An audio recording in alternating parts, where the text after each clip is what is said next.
अध्यक्ष श्री मल्लिका अर्जुन खड़गे जी, हमारी बहुत ही अजीज और प्रिय नेता श्रीमती प्रियंका गांधी जी, हमारे राजस्थान के चीफ मिनिस्टर श्री गहलोत जी और मंच पे बैठे सभी हमारे पार्टी के वरिष्ठ नेतागण, सभी इस सभा में आए हमारे पत्रकार बंधु, सेवा दल, एनएसयूआई, यूथ कांग्रेस के सभी सदस्यगण और हमारी रीढ़ की हड्डी हमारी जनता। आज आप जानते हैं कि हम किस परिस्थिति में और किस हालात में आज यहाँ महात्मा गांधी की शरण में आए हैं, ताकि जो एक अन्याय आज मोदी सरकार कर रही है उसका जवाब देने के लिए हम आपके बीच में आज खड़े हुए हैं।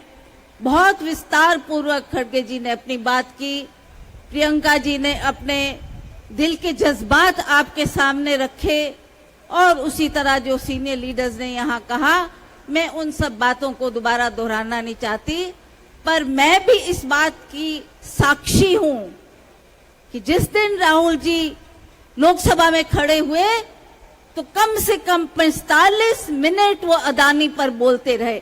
हर चीज का उन्होंने प्रश्न किया, ऐसा क्यों हो रहा है, क्यों अदानी जी को सारे काम दिए जा रहे हैं, क्यों उनकी संपत्ति को बढ़ाया जा रहा है, क्यों उनके आय के साधन बढ़ते जा रहे हैं दिन प्रतिदिन।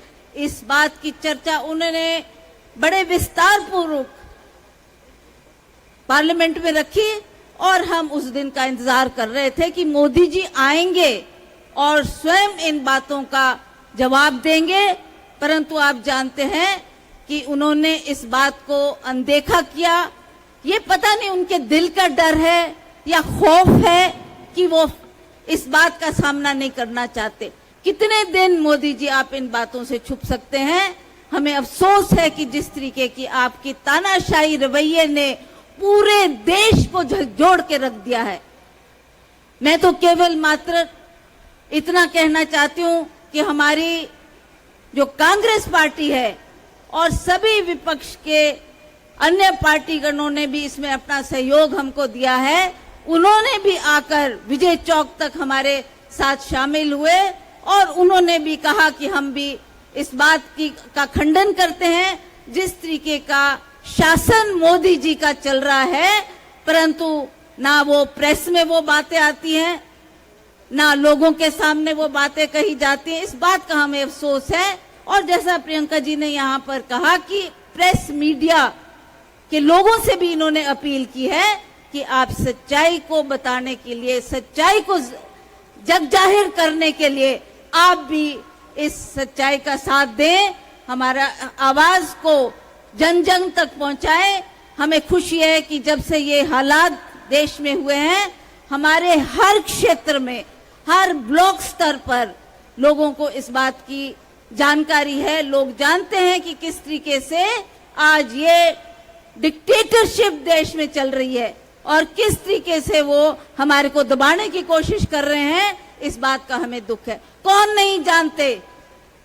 नहीं जानते कि राहुल जी स्वयं के लिए नहीं, देश के लिए, देशवासियों के लिए ये लड़ाई लड़ रहे हैं, ये आवाज उठा रहे हैं। वो भी चाहते तो घर में आराम करते, पर उन्होंने एक जो ये पद यात्रा की उससे क्या संदेश देने की कोशिश की। उन्होंने कहा हम ये घृणा और नफरत को हटाकर प्रेम की से राजनीति करना चाहते हैं। ठीक कहा यहाँ प्रियंका जी ने कि वो जाकर पार्लियामेंट में भी उन्होंने मोदी जी को गले लगाया। उन्होंने कहा हम इन बातों पे विश्वास नहीं करते, हम पूरे देशवासियों को साथ लेके चलना चाहते हैं। और जब वो इस यात्रा में चले तो कितने हजारों नहीं लाखों लोग उनसे जुड़े। और कहां से उन्होंने यह यात्रा शुरू की, कितनी कठिन परिस्थितियों में यह यात्रा करते हुए वो जम्मू कश्मीर तक पहुंचकर बर्फबारी में भी उन्होंने लोगों को संबोधित किया। और लोग बहुत खुश हुए कि राहुल जी आप चिंता ना करो, हम आपके साथ हैं। मैं तो यही कहना चाहूंगी, आज प्रियंका जी हमारे सामने बैठी हैं, चाहे सोनिया जी हैं, चाहे राहुल जी हैं, चाहे प्रियंका जी हैं, हमने आपके परिवार के बलिदान को हम लोग जानते हैं। आपने कितना संघर्ष किया और कैसे कैसी परिस्थितियों में आपने हमारे पार्टी के लोगों को मजबूत करने का एक संदेश जो लोगों के बीच में दिया है, वो एक बहुत बड़ा संदेश है। और आज तो मैं समझती हूँ हम अब उस मकाम पे पहुंच चुके हैं जहां हमारा एक एक वर्कर, एक एक पार्टी का कार्यकर्ता आज वो जमीनी स्तर पर उठकर वो देश की इस हालात को देखते हुए उसके खिलाफ एक जंग छेड़ने के लिए वो भी तैनात है। आप घबराइए नहीं। आपने कहा कि किस तरीके से मोदी ने आपका परिवार का अपमान किया, कितनी बातें उन्होंने पार्लियामेंट में कही, कितनी बातें उन्होंने प्रेस में कही, पर हम इन बातों से घबराने वाले नहीं। मैं तो केवल मात्र हमारे पार्टी के शीर्ष नेता खड़गे जी, प्रियंका जी यहाँ बैठी हैं, मैं आपको यही कहने के लिए उपस्थित और खड़ी हुई हूं कि आप घबराए नहीं। आपके पीछे लाखों नहीं करोड़ों लोग जुड़े हैं आपके समर्थन के लिए, आपके इस बलिदान के लिए, आपके इस त्याग के लिए।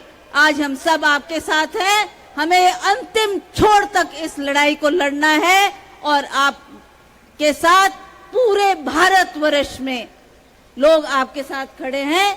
और मैं आपको विश्वास दिलाना चाहती हूं कि हम इसी तरह से इस जंग को जारी रखेंगे, लड़ाई लड़ते रहेंगे और अंततः आप सब जानते हैं, हमारे शास्त्रों में भी ये लिखा है कि अंततः सच्चाई की जीत होती है। तो ये एक सच्चाई की लड़ाई हम लड़ रहे हैं। इसमें जरूर कष्ट, तकलीफ और बहुत सी समस्याएं हमारे सामने आकर खड़ी हुई है, पर अंत इसका क्या होगा? अंत में हम सत्य के रास्ते में चलते हुए इस जंग को जरूर जीतेंगे। और अंततः आप सबका मैं फिर से बहुत बहुत आभार प्रकट करती हूं कि आपने हमारे कांग्रेस के नेतागणों को यहाँ सुनने के लिए आप आए हैं। आपसे यही गुजारिश है कि आप जहां जहां भी आए हैं, आप अपने अपने क्षेत्र में भी इस संदेश को पहुंचाए। जो जो यहाँ पर लीडरों के द्वारा कहा गया, उस संदेश को हमने घर घर तक पहुंचाना है, हर क्षेत्र तक पहुंचाना है, ताकि लोग इस लड़ाई के लिए एकत्रित होकर देश में एक ऐसी मुहिम छेड़े जिसको मोदी को भी लगे कि हाँ, वाकई ही मैंने एक बहुत बड़ा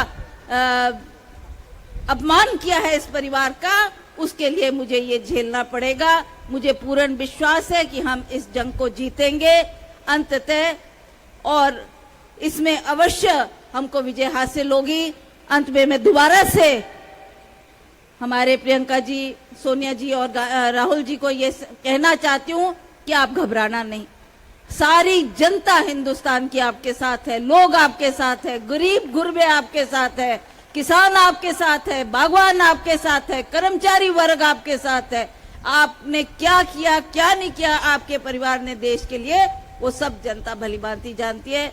इन्हीं शब्दों के साथ मैं आप सबका बहुत बहुत आभार व्यक्त करती हूँ कि आपने हमारा मनोबल बढ़ाने के लिए आप दूर दूर से यहाँ पर पहुंचकर इस राजघाट में आपने अपनी उपस्थिति दी है। सभी हमारे वरिष्ठ नेतागण यहाँ पर आए हैं, इनके लिए भी इनका बहुत बहुत आभार। जय हिंद।